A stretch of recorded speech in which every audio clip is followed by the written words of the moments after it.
કેમ નથી સાચવી શકતા? કેમ મા બાપ અને સંતાનો વચ્ચે ગેપ સર્જાતી જાય છે? આજે સમાજ વચ્ચે એકતા થાય એના માટે વિમર્શ થાય છે, પક્ષ એક થાય એના માટે વિમર્શો થાય છે, દેશ એક થાય એના માટે સાર્ક પરિષદ હોય કે અલગ અલગ સેમિનાર કરવામાં આવે છે, મંત્રણાઓ થાય છે, વાતો થાય છે, તો વારસ સાથે વિમર્શ માટે કેમ કોઈ સમય આપતા નથી?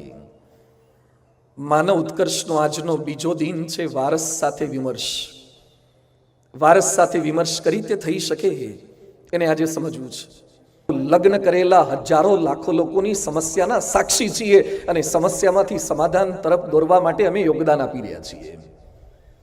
તમારે તો કદાચ એક કે બે સંતાનની જવાબદારી હશે, હજારો ને લાખો સંતાનો આ સંતો પર આસ્થા અને શ્રદ્ધા રાખી પોતાની સમસ્યાઓ લઈને આવે છે.